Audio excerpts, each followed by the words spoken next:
नमस्कार दोस्तों, ocean network में आपका स्वागत है। 20 जुलाई को जब मानसून सत्र का शुभारंभ हुआ, तो पहले दिन प्रधानमंत्री नरेंद्र मोदी संसद पहुंचे थे और आमतौर पर नेता सदन और देश के नेता मीडिया से बात करते हुए विपक्ष से सभी दलों से ये रिक्वेस्ट करते हैं, निवेदन करते हैं कि भाई सभी जो मुद्दे हैं, जो आप रखने वाले हैं, उठाने वाले हैं, सरकार उन पर बातचीत करने के लिए तैयार है। शांति से, सद्भाव से, समन्वय के साथ आइए, उन मुद्दों को उठाइए, नियमों के अनुसार उठाइए। सरकार उन पर जवाब देने को तैयार है, बातचीत करने को, बहस करने को भी तैयार है। और वही प्रधानमंत्री ने पहले दिन संसद भवन के परिसर में पहुंच करके किया भी, कहा भी। और प्रधानमंत्री ने उसी दिन मणिपुर पर एक बयान दिया था कि 2 महिलाओं के साथ जो अशोभनीय, अमानवीय व्यवहार हुआ है, वो क्रूरता की पराकाष्ठाओं के परे है। देशवासियों की तरह मेरा भी मन आक्रोश से, पीड़ा से और गुस्से से भरा हुआ है और हम ऐसे लोगों को नहीं छोड़ेंगे, उनको कानून के अंजाम तक पहुंचाएंगे। इसके साथ उन्होंने ये भी कहा था कि चाहे मणिपुर हो, राजस्थान हो, छत्तीसगढ़ हो, सभी राज्यों के मुख्यमंत्री से ये कहूंगा कि महिलाओं के खिलाफ जो ये इस तरह के जुल्म और ज्यादतियां हो रही हैं, उस पर जीरो टॉलरेंस से काम करें, ऐसे अपराधियों को खोज करके निकालें। इसके बाद वो सदन में भी पहुंचे। लोकसभा में जब सदन की कार्रवाई शुरू होने वाली थी, उससे कुछ समय पहले वो पहुंच गए थे और विपक्षी दीर्घाओं में जो लोग बैठे हुए थे, इंक्लूडिंग सोनिया गांधी, सबका अभिवादन उन्होंने किया और लिया। जब वो सोनिया गांधी के पास पहुंचे तो सोनिया गांधी ने उनसे कहा कि मणिपुर पर चर्चा करवाइए। प्रधानमंत्री कुछ देर बैठे, लेकिन जैसे ही कांग्रेस की दीर्घा से, विपक्षी दलों की दीर्घा से नारेबाजी शुरू होने लगी मणिपुर को लेकर के, तो सदन की कार्रवाई स्थगित करनी पड़ी स्पीकर को। प्रधानमंत्री चले गए। इसके बाद आप लोगों ने नोटिस किया होगा कि प्रधानमंत्री ना लोकसभा आए, ना ही राज्यसभा आए, और इसको लेकर के तरह तरह की चर्चाएं चल निकली। बहुत सारे सवाल उठाए गए, खास तौर से जो इनका वामपंथियों का, कांग्रेस का इकोसिस्टम है, लुटियन मीडिया का जो बड़ा हिस्सा है, उन्होंने कई तरह की बातें करनी शुरू कर दी और सदन लगातार डिस्टर्ब किया गया। सदन में कामकाज ना होने पाए, ऐसा हंगामा इन लोगों ने सदन के भीतर भी और सदन के बाहर भी। गांधी जी की प्रतिमा इनको मिली हुई है, वहां बड़े बड़े पोस्टर ये सब लेकर के इन लोगों ने, शायद तीसरा दिन था या चौथा दिन था, जब आम आदमी पार्टी के सांसद संजय सिंह को निलंबित किया गया, उनको सस्पेंड किया गया, तो उन्होंने बाहर चद्दर वद्दर बिछा करके वहां धरना शुरू कर दिया। तो फिर एक और जगह इनको मिल गई कि यहाँ भी बैठ करके हंगामे करने हैं। मतलब मकसद इनका ये कि पार्लियामेंट को नहीं चलने देना है। और चूंकि 20 जुलाई से शुरू होकर के 11 अगस्त को खत्म होने वाला था, तो इसी बीच सरकार को 31 बिल भी पेश करने थे और ये बेहद महत्वपूर्ण बिल थे। ये सब सिलसिला चलता रहा। गतिरोध तब टूटा इनके पार्लियामेंट में आकर के बैठने का। नारेबाजी हालांकि इन्होंने तब भी जारी रखी मणिपुर पर, लेकिन इन्होंने कहा कि हम अविश्वास प्रस्ताव इसलिए लेकर के आए हैं ताकि प्रधानमंत्री का मौन तोड़ सकें। वो मणिपुर पर मौन है, जबकि प्रधानमंत्री ने पहले दिन ही उस घटना की बहुत कड़े शब्दों में निंदा कर दी थी। अब आते हैं बाद के घटनाक्रम पर। 2 मामले ऐसे हुए जब विपक्षी दलों को सदन में आकर के कार्रवाई में भाग लेना ही पड़ा। एक, दिल्ली जो सेवा विधेयक अध्यादेश की जगह सरकार लाने वाली थी, उसका विरोध करने के लिए ये लोग लोकसभा और राज्यसभा में आए। जब अविश्वास प्रस्ताव पर बहस हो रही थी तो प्रधानमंत्री 2 दिन नहीं आए, तीसरे दिन आए जब उनको जवाब देना था।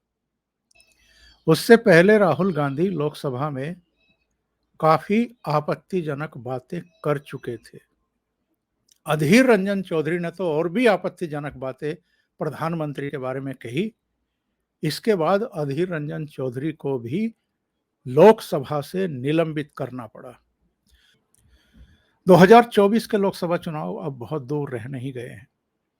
3-4 राज्यों के चुनाव इस बीच और हैं। इनमें राजस्थान है, मिजोरम है, मध्य प्रदेश है, छत्तीसगढ़ है, बाद में तेलंगाना भी है और अगले साल तो फिर लोकसभा चुनाव के साथ आंध्र प्रदेश के भी कुछ और चुनाव भी होने वाले हैं। तो खास तौर से कांग्रेस और इनके कुछ सहयोगी दल बहुत उतावले हैं इस चीज को लेकर के कि जितना जल्दी हो सके प्रधानमंत्री नरेंद्र मोदी की छवि को किसी भी तरीके से तहस नहस किया जाए। एक शेखर गुप्ता इंडियन एक्सप्रेस के एडिटर इन चीफ रहे हैं। किसी प्रोग्राम में इनको कांग्रेस वालों को सलाह दे गए थे। उन्होंने कहा कि साहब, अगर आप इनकी छवि नहीं बिगाड़ सके, आरोप लगाइए जितने लगाए जा सकें, तो फिर आप 2024 में भी इनको नहीं हरा पाएंगे, क्योंकि वो ऐसे ही काम कर रहे हैं। नंबर 2, देश विदेश में प्रधानमंत्री नरेंद्र मोदी का जो सम्मान है वो कम होने के बजाय बढ़ रहा है। अमेरिका की यात्रा देख लीजिए, फ्रांस की देख लीजिए, वहाँ जो समझौते हुए, वहाँ जिस तरीके से इनको अमेरिका की पार्लियामेंट में स्टैंडिंग ओवेशन और तालियों से नवाजा गया, पापुआ न्यू गिनी में जो सम्मान मिला, ऑस्ट्रेलिया में जो मिला, जापान में, यूएई में इनको वहाँ का सर्वोच्च नागरिक सम्मान दिया गया। तो इनकी लोकप्रियता में कोई कमी नहीं है और इनकी यानी विरोधियों की खास तौर से कांग्रेस की हड़बड़ाहट बढ़ती जा रही है कि अगर यही हालत रही और प्रधानमंत्री की छवि को हमने किसी भी तरीके से धूमिल नहीं किया या उसमें कामयाब नहीं हो पाए तो 2024 में भी इनको रोका नहीं जा पाएगा। और यही वजह है कि इन्होंने हर संभव प्रयास किए कि प्रधानमंत्री की छवि को किसी भी तरीके से बर्बाद किया जाए, धूमिल किया जाए। तो वैसे तो कर नहीं पाए। इन्होंने क्या काम किया, इन्होंने पार्लियामेंट में उनके खिलाफ ये जहर उगलना शुरू किया और बड़े आश्चर्य की बात है कि इस तरह के शब्दों का प्रयोग इन्होंने किया। रहते हैं धृतराष्ट्र जब अंधा रहते थे उस समय द्रौपदी की बस्तरण हुई थी। आज भी राजा अंधे बैठे हैं, इसलिए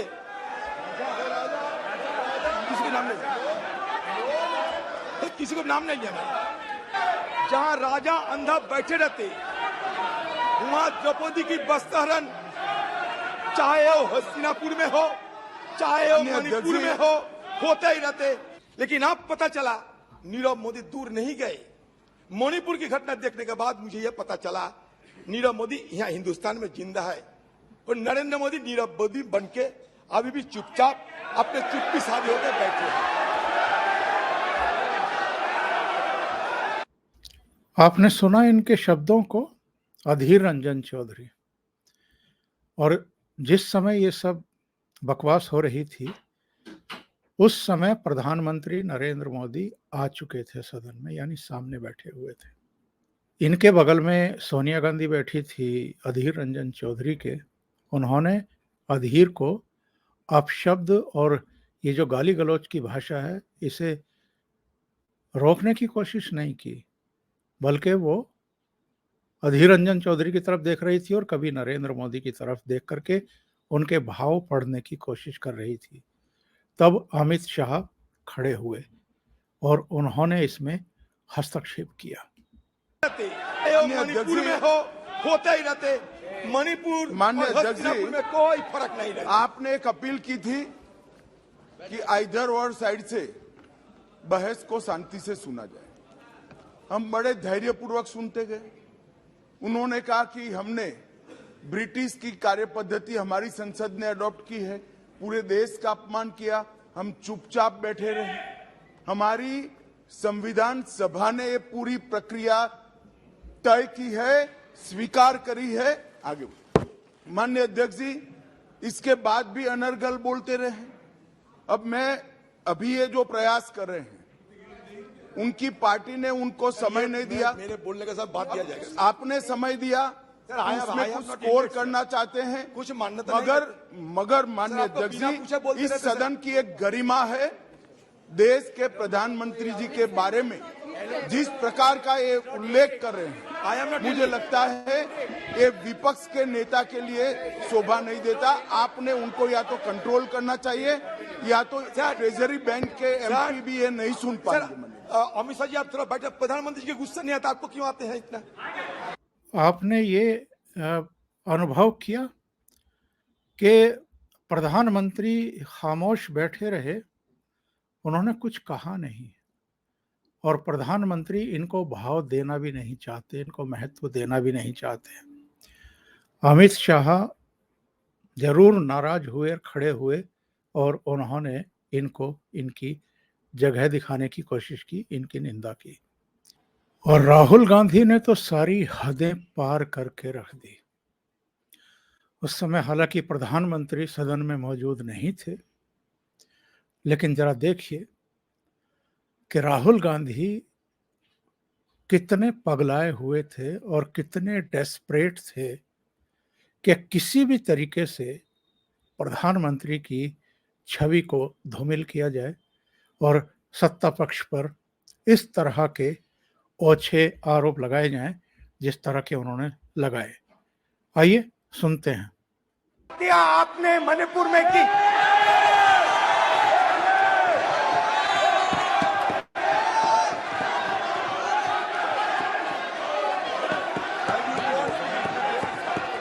भारत माता को आपने मणिपुर के लोगों के मारा, आपने मणिपुर के लोगों को मारकर भारत की हत्या की है। आप देश द्रोही हो, आप देशभक्त नहीं हो, आप देश प्रेमी नहीं हो, आप देशद्रोही हो। आपने देश की हत्या मणिपुर में की।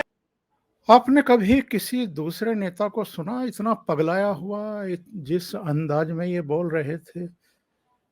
आपने भारत माता की हत्या मणिपुर में की। भारत माता का नाम क्यों लेने लगे हैं राहुल गांधी आजकल? क्योंकि आरएसएस हो, भारतीय जनता पार्टी हो, आरएसएस के आनुषंगिक संगठन हो, वो भारत को केवल भारत नहीं कहते हैं, भारत माता के नाम से बुलाते हैं। तो इनकी इस बौखलाहट में आप देख रहे होंगे कि बहुत कुछ छिपा हुआ है। प्रधानमंत्री ने जब जवाब दिया, इस राहुल गांधी के भाषण के इस अंश पर भी वो दुख व्यक्त करना नहीं भूले। सुनते हैं। वहां सदन में मां भारती के बारे में जो कहा गया है, उसने हर भारतीय की भावना को गहरी ठेस पहुंचाई।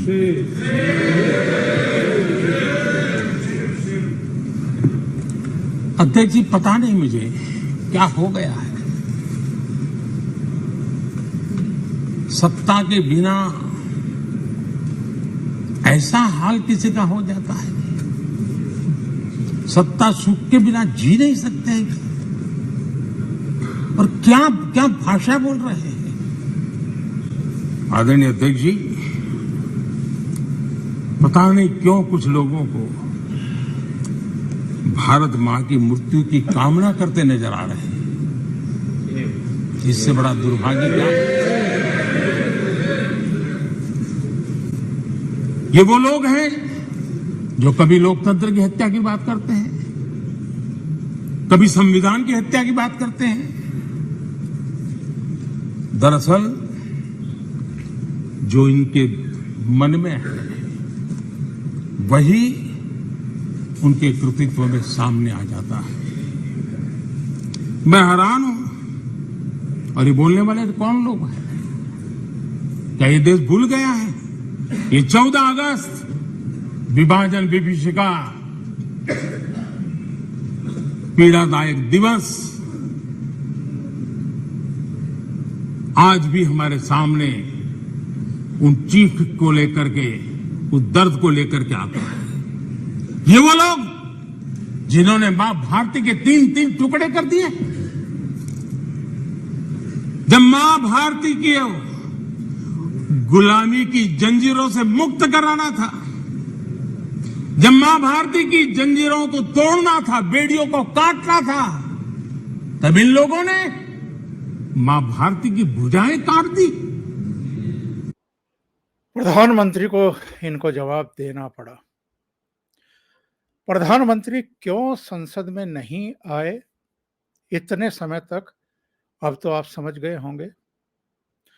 और संसद से दूर रहने का जो प्रधानमंत्री का इतना बड़ा फैसला था, वो उनके अनुभव पर आधारित था।